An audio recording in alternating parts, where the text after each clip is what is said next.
Assalamualaikum warahmatullahi wabarakatuh. Kita akan mengukur kayu sawo setinggi dada. Nek anu yang diukur itu setinggi dada. Tinggi dadanya Mas Doni. Ya.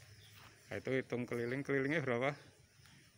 Kita lihat dari dekat. Ini adalah kayu sawo yang nanti akan 160-an. Kita 160 ya. 150 di sini. 160-an. Ya, untuk 160 kelilingnya nanti itu dibagi 3,14. Jadinya nanti sekitar diameternya itu 42 cm. Nah, ya ini pohonnya lumayan. Ini adalah pohon sawo. Lumayan gede. Nah, ini. Mungkin nanti kalau mau dibikin mogiancong kebesaran, kalau untuk mogiancong mungkin nanti kita akan bikin pilar-pilar apa namanya untuk kita potong untuk bikin palang-palangnya. Oke, udah cukup ya. Tapi nanti ini yang atas nanti kita bisa untuk kita bikin mogiancong. Ini bisa jadi beberapa, ini lumayan. Ini cukup tinggi pohonnya. Ini berapa meter ya kira-kira ya pohonnya ya? Sekitar 20 nek dari atas. 20 ya? Kayaknya 20 ya. 20. Terus ini juga banyak cabang-cabangnya.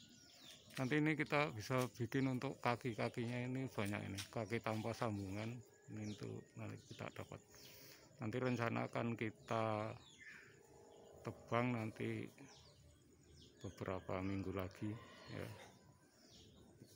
Nanti kita lihat bagaimana dalamnya setelah kita potong.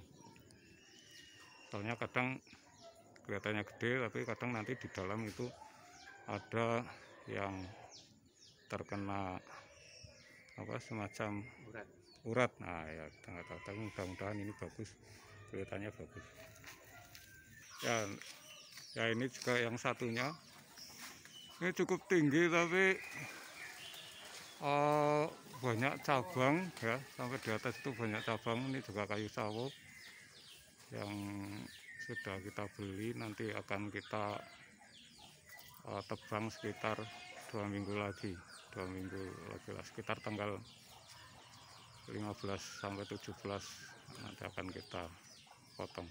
Nah, ini sedang diukur diameternya berapa? Kelilingnya ya 132 ya, 132. Nanti itu kita bagi 3,14, nanti jadinya diameternya nanti ketemu ya. Cukup ya, nanti ini cukup lumayan gede nanti untuk bikin mogiancong, mungkin besar kali. Ini cabangnya banyak, tapi mungkin itu cuman bisa, kalau untuk bikin mogiancong cuman bisa jadi 2, karena pas di pertengahan itu cabang itu kayunya udah bengkok, jadi cuman bisa jadi 2. Oke, sekian dari saya. Assalamualaikum warahmatullahi wabarakatuh.